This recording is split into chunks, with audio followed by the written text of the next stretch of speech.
have the pleasure to present to you Dr. Martin Luther King, Jr.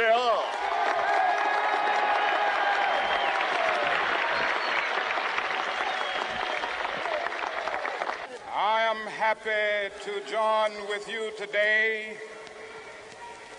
in what will go down in history as the greatest demonstration for freedom in the history of our nation.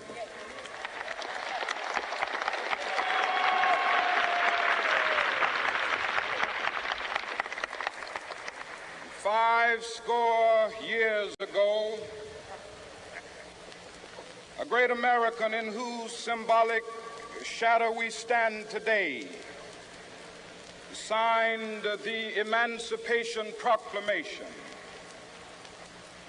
This momentous decree came as a great beacon light of hope to millions of Negro slaves who had been seared in the flames of withering injustice.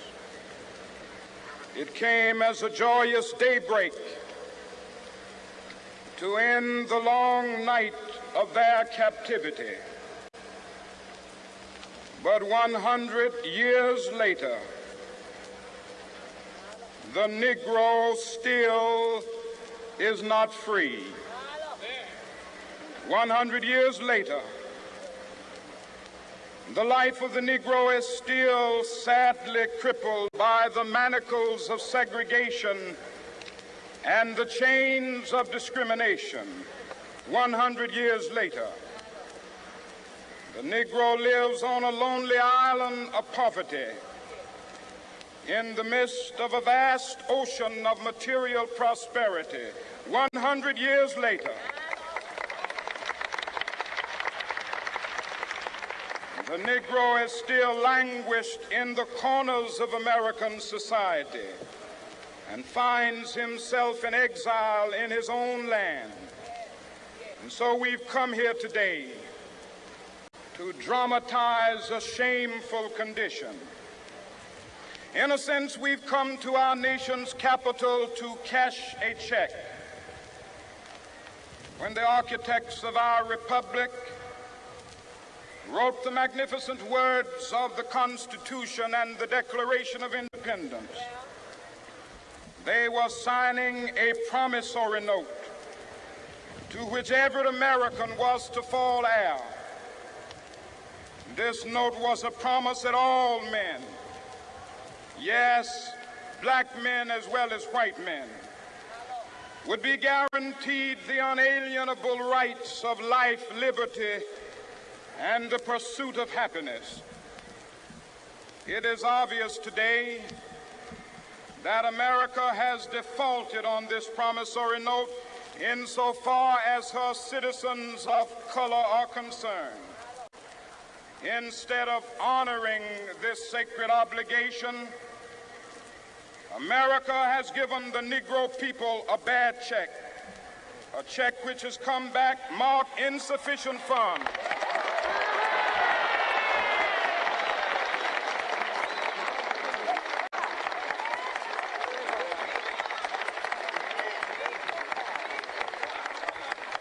But we refuse to believe that the Bank of Justice is bankrupt. We refuse to believe that there are insufficient funds in the great vaults of opportunity of this nation. And so we've come to cash this check, a check that will give us upon demand the riches of freedom and the security of justice.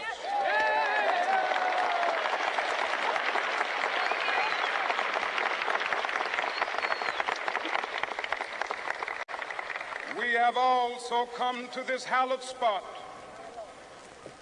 to remind America of the fierce urgency of now. This is no time to engage in the luxury of cooling off or to take the tranquilizing drug of gradualism.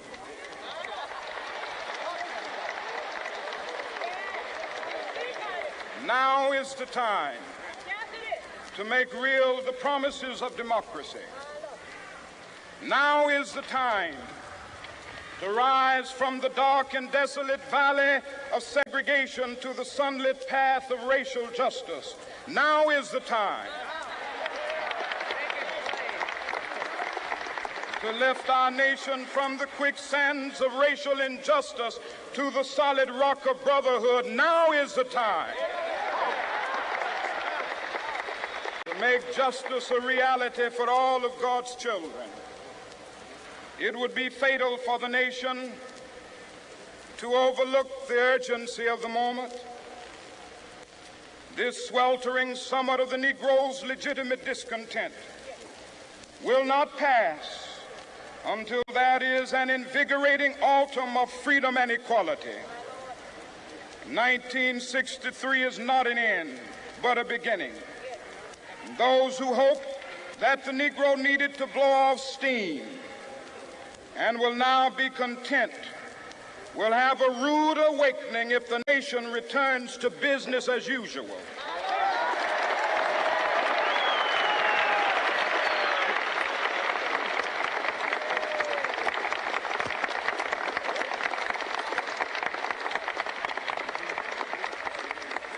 There will be neither rest nor tranquility in America until the Negro is granted his citizenship rights. The whirlwinds of revolt will continue to shake the foundations of our nation until the bright day of justice emerges. But that is something that I must say to my people who stand on the warm threshold which leads into the palace of justice. In the process of gaining our rightful place, we must not be guilty of wrongful deeds. Let us not seek to satisfy our thirst for freedom by drinking from the cup of bitterness and hatred.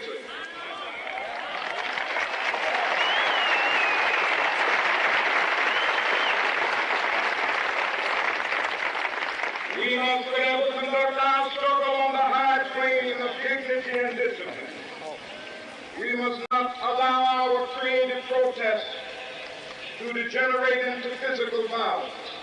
Again and again, we must rise to the majestic heights of meeting physical force with soul force. The marvelous new militancy which has engulfed the Negro community must not lead us to a distrust of all white people.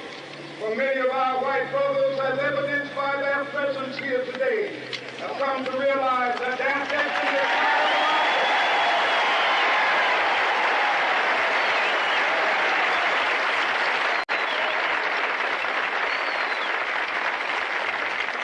They have come to realize that their freedom is inextricably bound to our freedom. We cannot walk alone. As we walk, we must make the pledge that we shall always march ahead. We cannot turn back. There are those who are asking the devotees of civil rights, when will you be satisfied? We can never be satisfied as long as the Negro is the victim of the unspeakable horrors of police brutality. We can never be satisfied as long as our body is heavy with the fatigue of travel, cannot gain lodging in the motels of the highways and the hotels of the city.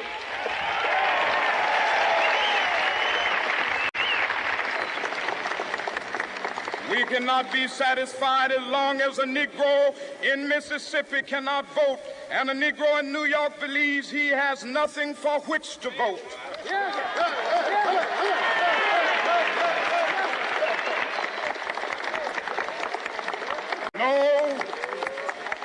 No, we are not satisfied, and we will not be satisfied until justice rolls down like waters and righteousness like a mighty stream.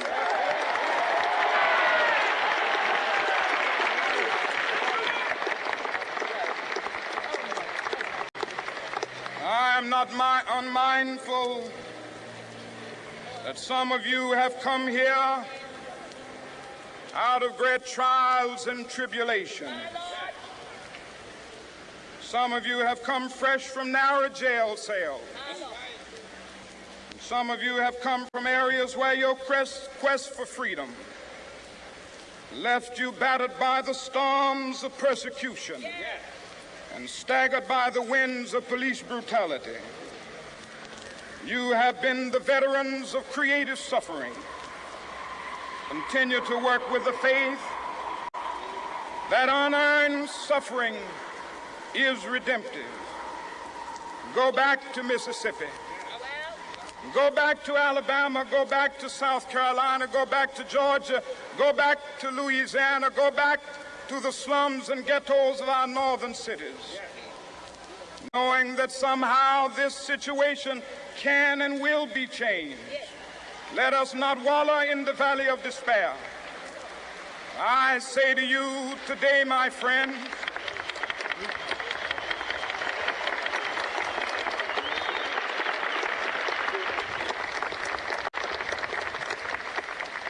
so even though we face the difficulties of today and tomorrow, I still have a dream.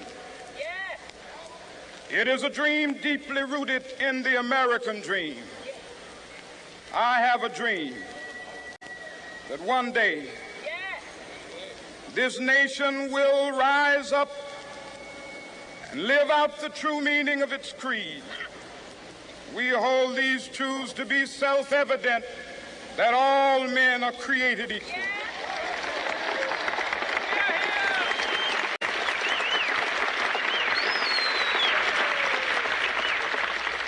I have a dream that one day on the red hills of Georgia, the sons of former slaves and the sons of former slave owners will be able to sit down together at the table of brotherhood. I have a dream that one day, even the state of Mississippi, a state sweltering with the heat of injustice, sweltering with the heat of oppression, will be transformed into an oasis of freedom and justice. I have a dream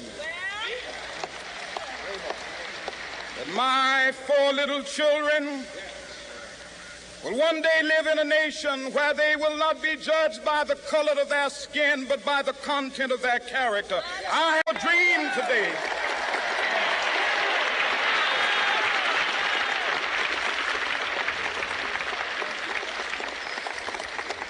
I have a dream that one day down in Alabama, with its vicious racists, with its governor having his lips dripping with the words of interposition and nullification, one day right there in Alabama, little black boys and black girls will be able to join hands with little white boys and white girls as sisters and brothers. I have a dream today.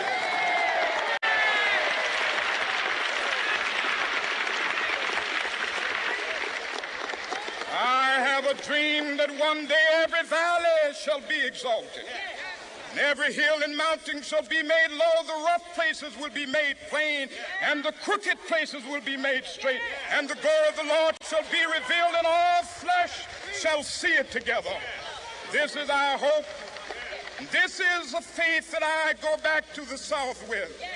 With this faith, we will be able to hew out of the mountain of despair a stone of hope. With this faith, we will be able to transform the jangling discords of our nation into a beautiful symphony of brotherhood. With this faith, we will be able to work together, to pray together, to struggle together, to go to jail together, to stand up for freedom together, knowing that we will be free one day. This will be the day. This will be the day when all of God's children will be able to sing with new meaning, "My country, tears of thee. Sweet land of liberty, of thee I sing. Land where my fathers died, land of the pilgrim's pride. From every mountainside, let freedom ring. And if America is to be a great nation, this must become true. And so let freedom ring. From the prodigious hilltops of New Hampshire, let freedom ring. From the mighty mountains of New York, let freedom ring. From the heightening Alleghenies of Pennsylvania, let freedom ring. From the snow-capped Rockies of Colorado, let freedom ring. From the curvaceous slopes of California. But not only that, let freedom ring from Stone Mountain of Georgia. Let freedom ring from Lookout Mountain of Tennessee. Let freedom ring from every hill and molehill of Mississippi, from every mountainside. Let freedom ring, and when this happens, when we allow freedom ring, when we let it ring from every village and every hamlet, from every state and every city, we will be able to speed up that day when all of God's children, black men and white men, Jews and Gentiles, Protestants and Catholics, will be able to join hands and sing in the words of the old Negro spiritual, free at last, free at last. Thank God Almighty, we are free at last.